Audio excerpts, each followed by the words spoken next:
Hello student, welcome to my YouTube channel base of education Mantra. Student, आज की इस video में हम करने वाले हैं इतिहास के महत्वपूर्ण प्रश्नों को। तो आज की इस वीडियो में हम इतिहास के अध्याय 1 फ्रांसीसी क्रांति के महत्वपूर्ण प्रश्नों को देखने वाले हैं, जो एग्जाम के दृष्टिकोण से बहुत ही महत्वपूर्ण है। तो इस वीडियो को अंत तक देखिए, स्किप न करिएगा और लाइक और शेयर जरूर करें और कमेंट बॉक्स में ये बताएं कि आपको ये वीडियो कैसे लगी। तो चलिए हम बिना समय गंवाए इस वीडियो के महत्वपूर्ण प्रश्नों को हम करते हैं। तो स्टूडेंट, आज की इस वीडियो में हम इतिहास के महत्वपूर्ण प्रश्नों को करने वाले हैं, अध्याय 1 फ्रांसीसी क्रांति। आज की इस वीडियो में महत्वपूर्ण प्रश्न है और एक भी क्वेश्चन को आपको छोड़ना नहीं है। फास्ट रिवीजन है, तो जल्दी जल्दी हम करते जाएंगे क्योंकि हमें यहाँ पर ज़्यादा डिस्कस नहीं करना है। तो हम अध्याय 1 फ्रांसीसी क्रांति के बारे में करने वाले हैं और ये अति लघुत्तरी प्रश्न है, जो एक अंक वाले प्रश्न हैं। एक अंक वाले जो प्रश्न होते हैं, या तो एक शब्द में इसका आंसर देना होता है या तो एक वाक्य में। तो हम पहला प्रश्न हमारा है कि फ्रांस की क्रांति के समय फ्रांस का सम्राट कौन था। तो ये सब आपको पता होना चाहिए, बहुत बेसिक क्वेश्चन है क्योंकि हर एग्जाम में ये प्रश्न पूछता है। तो फ्रांस की क्रांति के समय जो फ्रांस का जो सम्राट या राजा था वो लुई 16वां था। फिर अगला क्वेश्चन आपसे ये बनता है कि लुई 16वां जो है किस राजवंश का था। तो ये बुर्बो राजवंश का है, तो ये आपको पता होना चाहिए कि ये किस राजवंश का था। तीसरा क्वेश्चन हमारा है कि फ्रांस में 1794 तक चलने वाले जो मुद्रा का क्या नाम था। तो ये भी आपको पता होना चाहिए, लिब्रे था।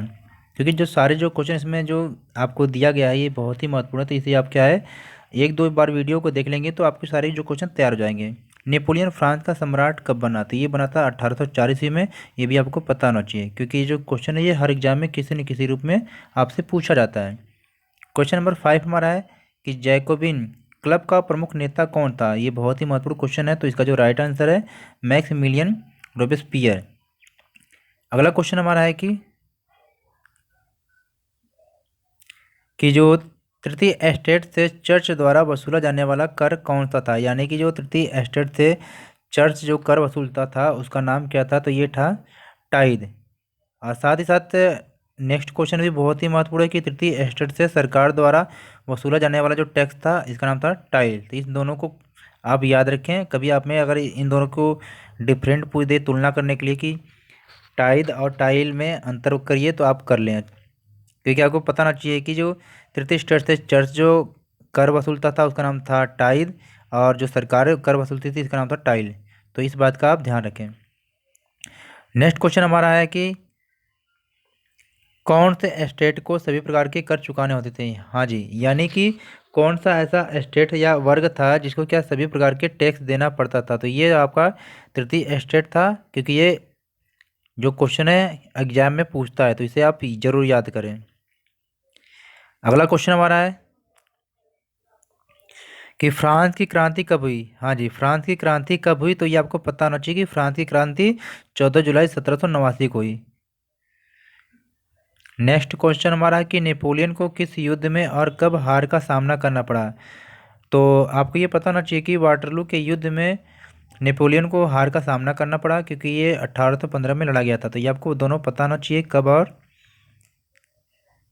किस समय।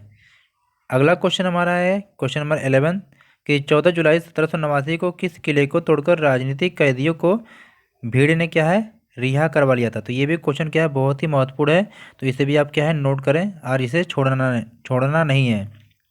तो इसका जो राइट आंसर होगा ये बास्तिल के किले को, क्योंकि ये जो क्वेश्चन है हर एग्जाम में पूछता है। कुछ ऐसे जो क्वेश्चन होते हैं कि वो एग्जाम में आते ही आते हैं, तो इन क्वेश्चनों को आपको क्या है छोड़ना नहीं है। हमें तो ऐसे ही क्वेश्चन का इंतजार होता है।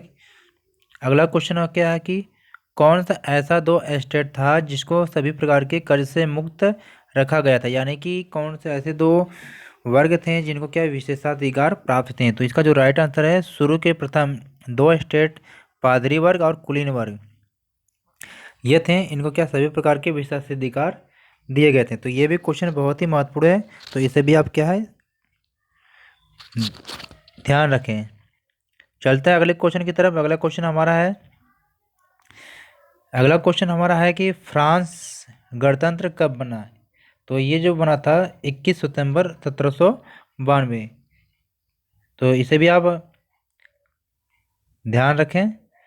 अगला क्वेश्चन हमारा है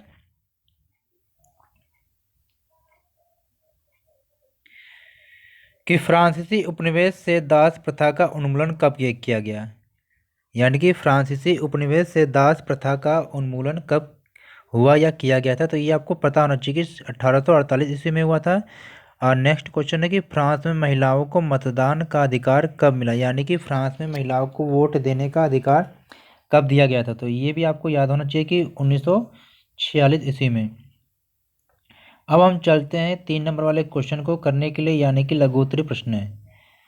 लघुत्तरी प्रश्न में कुछ ऐसे भी क्वेश्चन हो सकते हैं कि जो दीर्घोत्तरी में आ सकते हैं, तो आपको कन्फ्यूजन होने की ज़रूरत नहीं है। चाहे 3 नंबर में क्वेश्चन आए या 5 नंबर में, आपको करके ही आना है। लघुत्तरी प्रश्न है, जो 3 अंक वाले प्रश्न है, इन्हें हमें देखना है। पहला क्वेश्चन हमारा है कि फ्रांस में किस युग को आतंक के युग के नाम से जाना जाता है, तो ये आपको पता होना चाहिए।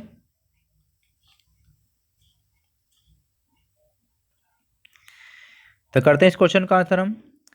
जैकोबिन क्लब का जो प्रमुख नेता था मैक्सिमिलियन रोबेस्पियर ने 1793 में फ्रांस की सत्ता पर कब्जा कर लिया। और क्या किया था इन्होंने, 1793 से 1794 के दौरान रोबेस्पियर ने क्रूरतापूर्वक राज्य किया, इसलिए इस काल को आतंक का काल भी कहते हैं। तो ये आपको पता होना चाहिए कि फ्रांस में किस युग को आतंक के युग के नाम से जानते हैं, क्योंकि ये जो क्वेश्चन है एग्जाम में पूछा जाता है। तो कभी ऐसा ना हो कि क्वेश्चन एग्जाम में आ जाए और आप इसे न करें। सेकेंड क्वेश्चन हमारा है, 18वीं शताब्दी के दौरान फ्रांसीसी समाज कौन से 3 वर्गों में विभाजित था, यानी कि अगर क्वेश्चन को घुमाकर पूछ दिया जाए कि फ्रांस की क्रांति के समय फ्रांसीसी समाज कौन से 3 वर्गों में विभाजित था, तो भी आपको यही आंसर देना है, क्योंकि आपको क्या करना है कि आता सब कुछ है, लेकिन आपको क्या है, एग्जाम में क्वेश्चन की लैंग्वेज को आपको समझना है। तो सबसे पहले जब भी एग्जाम में जाएं, आप अपने कॉन्फिडेंस से जाएं, उसके लिए आप चैप्टर को पढ़ के जाएं, घबराएं ना। तो चलिए देखते हैं इसका आंसर। 18वीं शताब्दी के दौरान फ्रांसीसी समाज 3 स्टेट में बटा हुआ था। जो प्रथम हमारा था, प्रथम स्टेट में कौन से थे, पादरी वर्ग थे। सेकंड था द्वितीय स्टेट, जिसमें कुलीन वर्ग थे। तृतीय स्टेट जिसमें क्या, बड़े व्यापारी, बड़े व्यवसायी और व्यापारी, अदालती कर्मचारी, वकील, किसान और कारीगर, छोटे किसान, भूमिहीन मजदूर यानी कि जिनके पास जमीन ना हो, और नौकर इत्यादि लोग क्या थे, ये तृतीय स्टेट में थे। तो ये जो क्वेश्चन है ना, ये बहुत ही महत्वपूर्ण है, तो इसे आप याद करें। कभी कभी इस क्वेश्चन से 1 नंबर के क्वेश्चन पूछ देता है कि तृतीय स्टेट में कौन कौन से लोग थे, द्वितीय स्टेट में कौन कौन से लोग थे, या कौन सा ऐसा वर्ग था जो सभी प्रकार के टैक्स को देता था, तो ये सब आपको पता होना चाहिए। क्वेश्चन हमारा है, क्वेश्चन थर्ड क्या है कि लुई 16वां के राज्यारोहण के समय फ्रांस की आर्थिक स्थिति कैसी थी। मतलब कि लुई 16वां जब राजा बना था, तो उस समय फ्रांस की आर्थिक स्थिति क्या थी। तो पहला क्या था, राजकोष खाली होना, मतलब कि जब वो राजा बना लुई 16वां तो राजकोष खाली था। दूसरा क्या है, युद्ध के कारण वित्तीय संसाधनों का नष्ट होना। आप भी जानते हैं कि जब युद्ध होता है तो अपार जनधन की हानि होती है। तीसरा क्या था, शानो शौकत के लिए फजूल खर्ची। बहुत लोग ऐसे होते हैं जो अपनी शानो शौकत के लिए क्या है, बेवजह खर्चे करते रहते हैं जिसकी ज़रूरत नहीं होती है।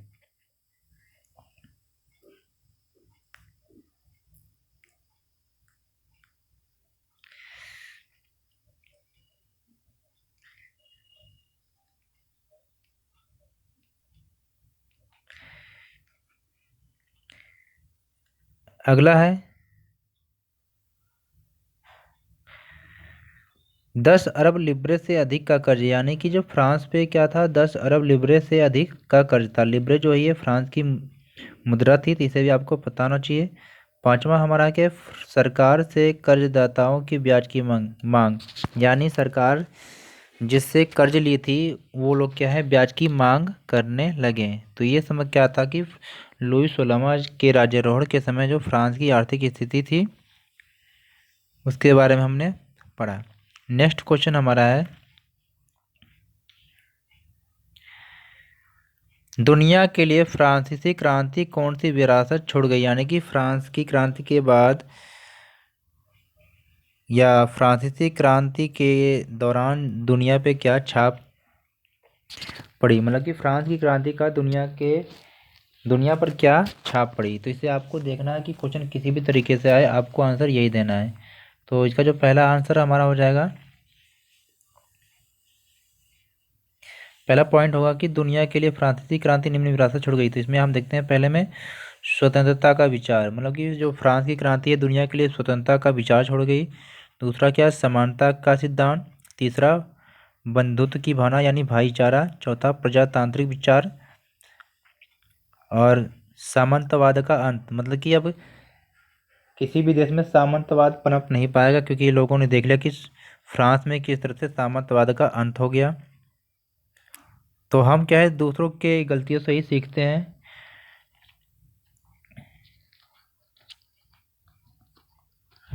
नेक्स्ट क्वेश्चन हमारा है,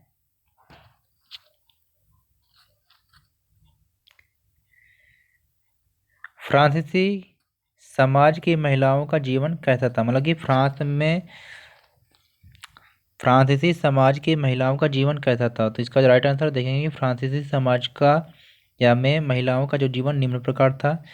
पहला क्या था कि जीविका निर्वाह के लिए काम, यानी कि फ्रांस में जो महिलाएं थी उनको क्या जीविका निर्वाह के लिए काम करना पड़ता था। दूसरा क्या है, बाजारों में सामान बेचना पड़ता था, मतलब बाजारों में आपको क्या सब्जी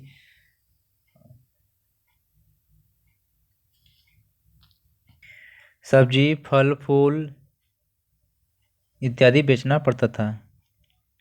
और इन्हें क्या करना पड़ता था, साथ ही साथ संपन्न घरों में नौकरी करनी पड़ती थी, यानी कि इनकी आर्थिक स्थिति बहुत ही खराब थी। तो इन्हें क्या है, जो संपन्न संपन्न घरों के लोग थे उनके घरों में इन्हें काम करना पड़ता था घरेलू नौकर के रूप में। और क्या है, अपने परिवार का पालन पोषण भी करना पड़ता था, मतलब साथ ही साथ इनको अपने परिवार की देखभाल भी करनी पड़ती थी। और मजदूरी पुरुषों से कम, यानी कि महिलाओं को क्या क्या किया जाता था, यानी कि महिलाओं को जो है मजदूरी जो है ये पुरुषों से कम दी जाती थी।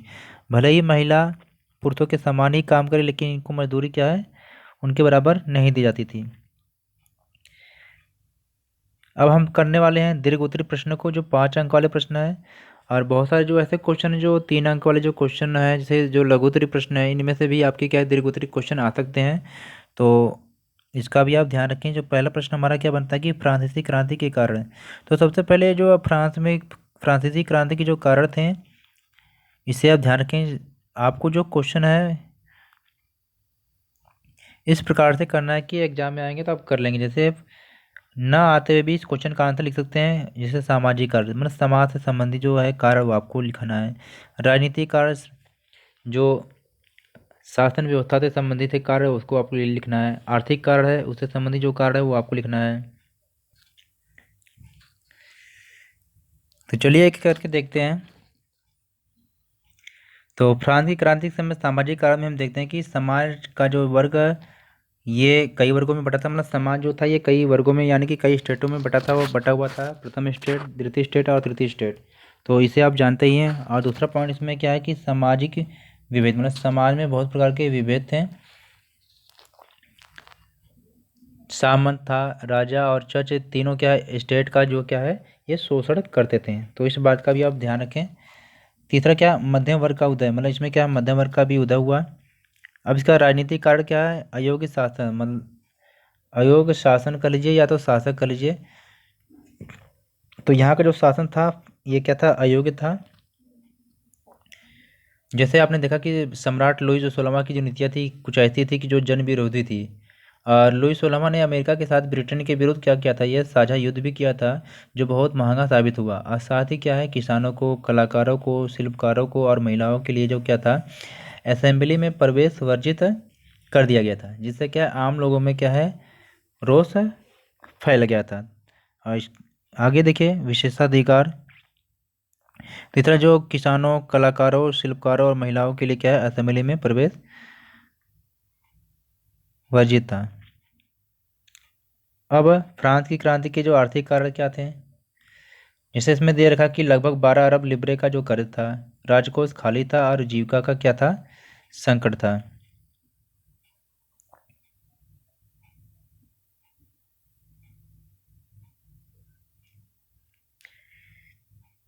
और क्या था, तीसरे स्टेट के लोगों पर क्या भारी कर लगाया जाना। यानी कि जो 33 स्टेट थे इनको क्या सभी प्रकार के टैक्स देने पड़ते थे, और इस पर क्या है उपज के कम होने के कारण क्या है फ्रांस में खाद्यान्न का अभाव भी हो गया था। और फिर भी क्या है इस कारण आम जनता क्या है राज्य के प्रति जो आक्रोश से भर गई थी, मतलब कि आम जनता जो है राज्य के प्रति बहुत ही क्रोधित थी। और साथ ही साथ क्या है अब दार्शनिक कार्य भी थे जिन्हें हमें देखना है कि फ्रांस की क्रांति के समय दार्शनिक कार्य क्या थे, मतलब कुछ ऐसे भी दार्शनिक हुए जिनके कारण कि आम जनता क्या है प्रभावित हुई या जागरूक हुई। तो दार्शनिक काल में हमने देखा कि रूसो थे, जॉन लॉक थे और मॉन्टेस्क्यू जैसे जो विचारक थे, इन्होंने क्या किया जनसाधारण के रोष का समर्थन भी किया और शिक्षा के प्रसार के माध्यम से अनेक बुद्धिजीवियों और विचारकों ने आम जनता की कठिनाइयों को समझा और क्या उनका समाधान भी ढूंढने का प्रयत्न किया। और साथ ही साथ तात्कालिक कारण भी कुछ थे, यानी कि अचानक क्या हुआ कि फ्रांस की क्रांति हुई।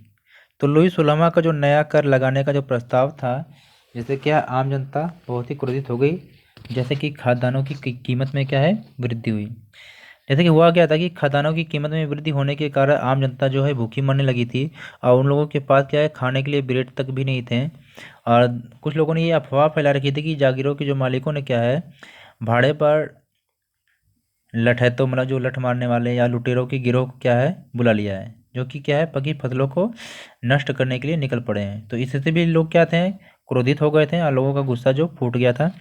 तो ये आपका क्या तात्कालिक कारण थे फ्रांस की क्रांति के।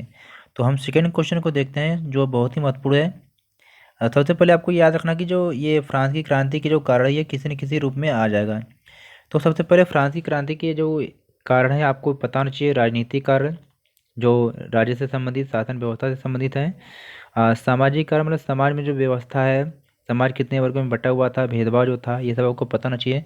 आर्थिक कार्य का मतलब जो पैसे से संबंधित है, यानी कि कितने खर्चे हुआ था, राजकोष खाली था और सबको क्या जीविका के लिए संकट था, और फ्रांस के ऊपर भी क्या है कर्ज भी था। तो ये सब आपको पता होना चाहिए। फिर दार्शनिक कार्य और एक तात्कालिक कार्य होता है जो अचानक क्या हुआ कि लोगों ने क्या है विद्रोह कर दिया। अब सेकेंड क्वेश्चन को हम देखते हैं। तो सेकेंड क्वेश्चन हमारा है कि नेपोलियन बोनापार्ट के द्वारा फ्रांस में कौन कौन से सुधार लागू किए गए हैं। अब ये क्वेश्चन है कई तरीक़ों से पूछा जा सकता है कि चाहे फ्रांस में नेपोलियन के द्वारा किए गए सुधार को लिखिए, या नेपोलियन बोनापार्ट के द्वारा जो है फ्रांस में किए गए सुधार को लिखिए। तो क्वेश्चन किसी भी तरीके से आए आपको बस इसका आंसर यही लिखना है। तो इसका जो आंसर है कि फ्रांस में नेपोलियन बोनापार्ट द्वारा लिखित सुधार कार्य जो किए गए थे, इसमें पहला था कि 1804 में नेपोलियन बोनापार्ट ने खुद को फ्रांस का सम्राट घोषित कर दिया। अब वह स्वयं को क्या यूरोप के आधुनिकीकरण का अग्रदूत मानता था। इस संबंध में उसने अनेक कानून बनाए। मतलब कि नेपोलियन बोनापार्ट जो है 1804 में अपने आप को क्या है फ्रांस का सम्राट घोषित कर लिया था, और वह क्या है यूरोप के आधुनिकीकरण का अग्रदूत मानता था। इसके संबंध में उन्होंने बहुत सारे कानून भी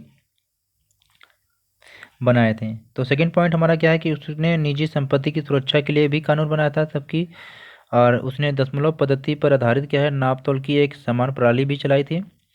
और नेक्स्ट क्या है कि आरंभ में बहुत लोगों ने क्या है नेपोलियन को एक ऐसा मुक्तिदाता माना जो उन्हें लगता था कि जनता को क्या है स्वतंत्रता दिलाएगा। आगे क्या था कि उसकी अनेक प्रणालियाँ यूरोप के विभिन्न भागों में स्वतंत्रता तथा आधुनिक कानूनों की एक लहर सी लेकर आई, जिन्होंने लोगों के जीवन पर दीर्घतम प्रभाव छोड़ा। यानी कि जो प्रभाव डाला वो काफ़ी लंबे समय तक रहा।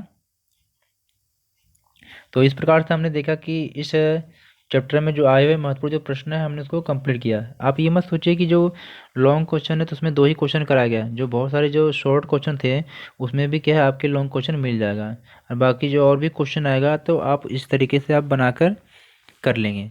तो इस वीडियो को 1 या 2 बार आप ज़रूर देख लीजिएगा, जिससे इसमें सारे जो आए हुए जो क्वेश्चन है आपको सही तरीके से समझ में आ जाए और कंप्लीट रूप से तैयार हो जाए। तो अगर आप हमारे चैनल पर नए हैं तो हमारे चैनल को सब्सक्राइब करिए, और इस वीडियो को अपने दोस्तों के साथ लाइक और शेयर जरूर करिए, और कमेंट बॉक्स में आप ये ज़रूर बताएं कि आपको ये वीडियो कैसे लगी। Okay, take care, goodbye, फिर मिलते हैं नेक्स्ट वीडियो में।